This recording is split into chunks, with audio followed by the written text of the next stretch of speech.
আগামীকাল 12ই মার্চ পুরো সারা বাংলাদেশের মানুষ, পুরো বিশ্ববাসী অপেক্ষা করে আছে নতুন সংসদ অধিবেশনের জন্য। হাজারো মানুষের রক্তের উপর দিয়ে জুলাই গণ অভ্যুত্থানের মধ্য দিয়ে এই নির্বাচন, গণভোট এবং এই নতুন সরকার এবং নতুন সংসদ গঠিত হয়েছে।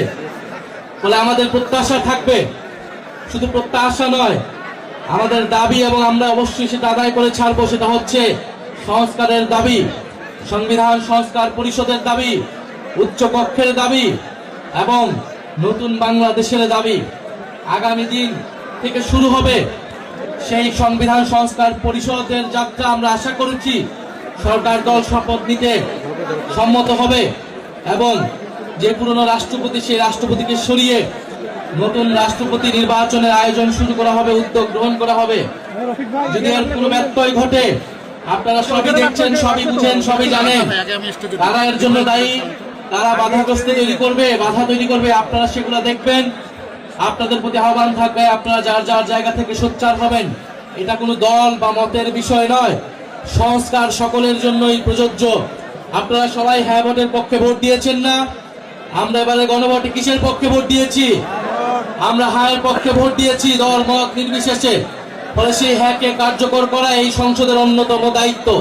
সেই দায়িত্ব পালনের জন্য আমরা যাচ্ছি।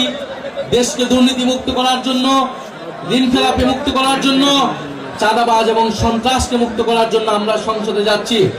সারা বাংলাদেশে আবার অর্থনৈতিক মন্দা শুরু হতে পারে, আন্তর্জাতিকভাবে যুদ্ধ শুরু হয়েছে। এই সময় দেশে যদি ঐক্য না থাকে, দেশকে এগিয়ে নিয়ে যাওয়া সম্ভব নয়। সরকার দল সরকার একা দেশ পরিচালনা করতে পারবে না।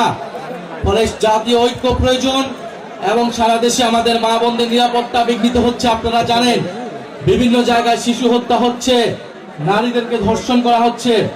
আমরা উপযুক্ত বিচার চাই। বিচারহীনতার সংস্কৃতি থেকেই বাংলাদেশে ফ্যাসিবাদ এবং স্বৈরতন্ত্রের উদ্ভব ঘটেছিল। আমরা চাই এবার বাংলাদেশে বিচার নিশ্চিত করা হবে। যে সকল জায়গায় মা বোনদের নিরাপত্তা বিঘ্নিত হচ্ছে, সে সকল জায়গায় আইন শৃঙ্খলা বাহিনী কঠোর ব্যবস্থা নিবে। আমরা আশা করব আগামীকাল থেকে সংসদ কার্যকর হবে, বিরোধী দলকে কথা বলতে দেওয়া হবে।